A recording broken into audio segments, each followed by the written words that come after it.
1, 2, 3, 4. The Herb Report, number 12. The Herb Report, something for you to watch. Rock and roll, everybody. Welcome to the Herb Report. This is number 12. Today is 8/31/2007.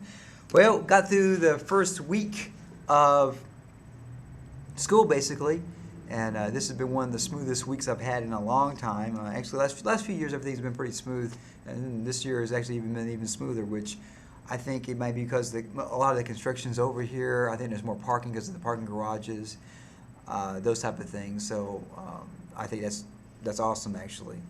So anyways, it's been a great week so far, and I can't wait to see what happens for the rest of the semester. And as always, the semester will go by really quick. The holidays will be here before you know it. We have a holiday already. Got Labor Day coming up on Monday, and then it's a long haul to Thanksgiving, and a few weeks after that we'll be gone for the Christmas holiday vacations and whatnot. So, bam, we're practically already over, and we haven't even started yet. Well, let's talk about a few things that's been going on. Basically, I've been working on my writing, trying to figure out whatnot. I'm taking a film class. And it's really interesting because the way I make my films, as most of you probably know, is I just do it myself. Obviously, I just take my camera out. I'm the actor in it. I write it, I direct it, I edit it, I put the music to it, and basically I'm a one-man filmmaking machine, for good or bad. And there's a certain limit of what I can do by myself. I mean, obviously, if I'm acting in it, I can't push the camera angles in, and I can't do this and that. I can't move the camera around. I can't be a true DP. I'm just guessing a lot of times where I'm at. I have a rough idea where I'm supposed to be at. To make something that looks like a movie, and most of you guys probably, when you watch movies, you don't pay as close attention. However, the last few years of watching movies for me, I look at the camera angles and I look at what's going on. When there's a tension, they zoom in into the face, they pull back. Different lighting can make somebody look threatening or look someone like the hero. So all these things are going on at the same time, and it's really fascinating to see what you can and what you can't do as an independent movie maker with equipment that I have and the no budgets that I have. All I have is what's up here and my creativity. I will say this for the no budget stuff that I put together. It's really cool, and I actually recently compiled together a lot of my short movies, and actually I got the itch to make another movie tomorrow, so see if I can get some people together. Maybe I can make a small, short little movie with someone other than me in it only. Last Saturday I was free, didn't have any plans, so I put on my Indiana Jones type outfit on, or my version of my hero type thing, and have a straw type fedora type thing, and some cargo pants and a BDU jacket, and I think it looks pretty cool. I have my sunglasses on so I can at least see when I'm out there running around. And the great thing about East Texas is there's so many different areas to shoot. 10 feet from one another, 20 feet from one another, you could be in the dense forest, and then all of a sudden there's this creek that you could be in the Amazon River for all you know. So it's really amazing, and you can cheat a lot of things. One of the books I read on filmmaking, they asked Cursor, which is he's a very famous director that you probably know of.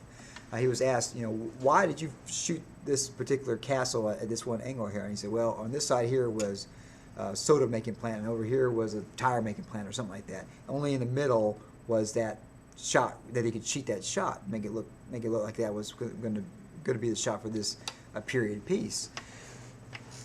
And as a filmmaker, you do that all the time. You cheat all the time, and for me, I'm not going to have a CGI budget. In some ways, I kind of like the real life thing better, anyways. Putting on the suits, and if I'm doing an action movie, I take the real falls and make it look like it's a real, make it look like it's real, not CGI. And really, the stuff that I'm sure that I'll shoot won't have a lot of fight action, because that did take a special director to do this. Is something that I have learned about film is that if you do action, you got to do it slower, because the camera, if it goes too fast for the camera, even like this little camcorder, if I go like that, that's too fast. If I was going to go do a punch, you have to do it slower so you can actually see it.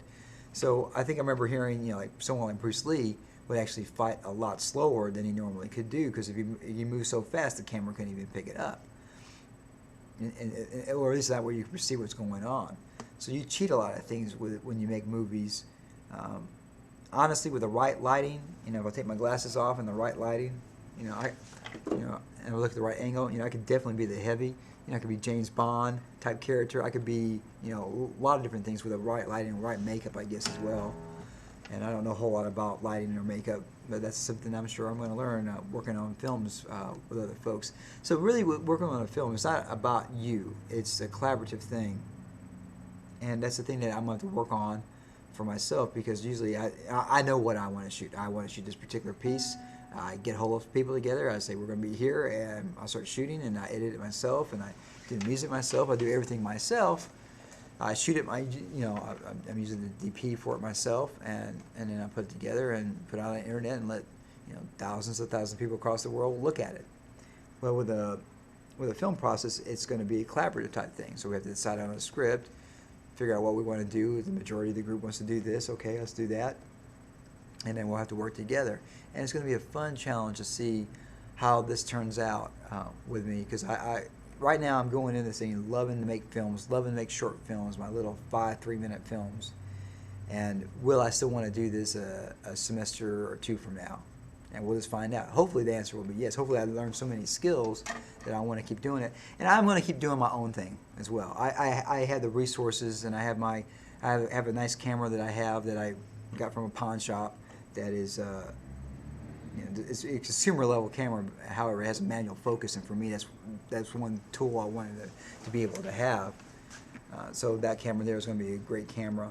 And I didn't realize this. For those out there in video land, if you do have a regular consumer camcorder and you want a wide shot, you can find a lens to make your camera into a wide shot camera, and it really pulls in another 30% range on each side, and that's a lot in comparison to for me. Well, one of the problems I had when I was shooting music videos by myself is that when I'm doing the performance type videos, is that I had to get really close to the camera, so all you could do is see my face. Well, I want you to see the guitar too. I actually care before you more about you seeing the guitar than seeing my face.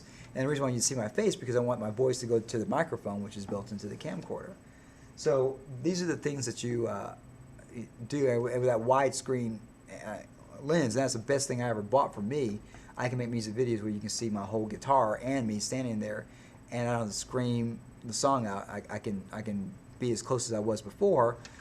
However, you see a lot more. Now, the thing about those lenses, of course, you can't use your zoom in on those things. They have to be fully zoomed out into the regular position. So that's the one little caveat about that.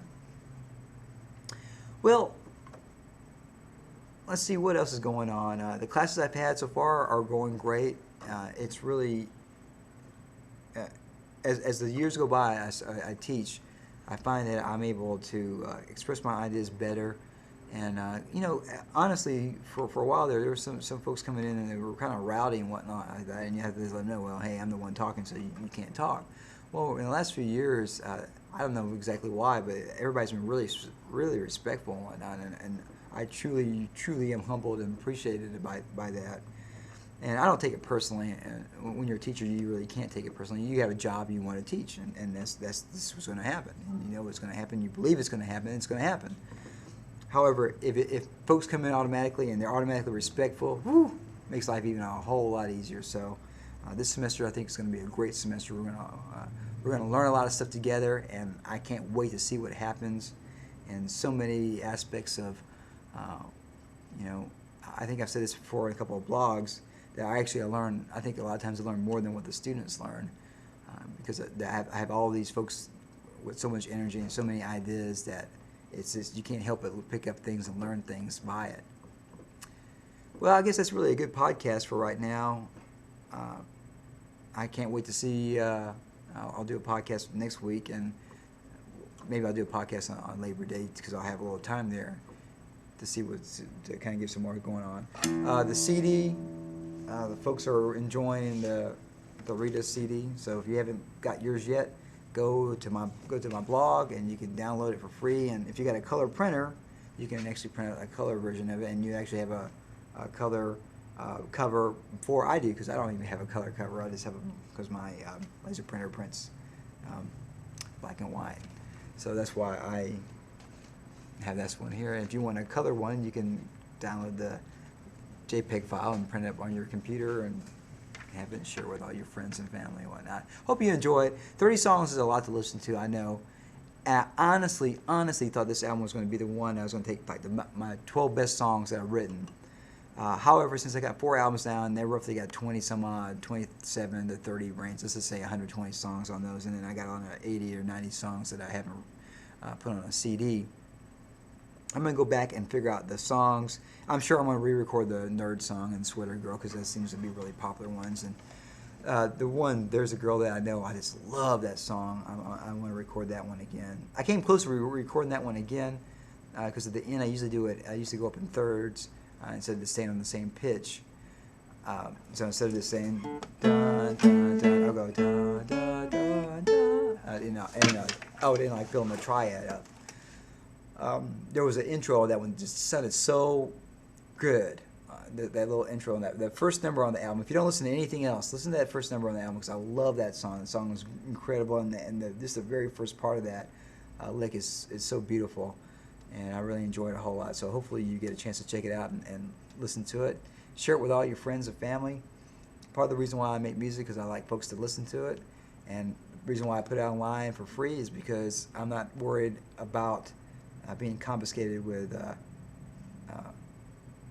forms of legal tender. I really prefer having folks listen to the music and love it, enjoy listening to music, and that's what I care about the most.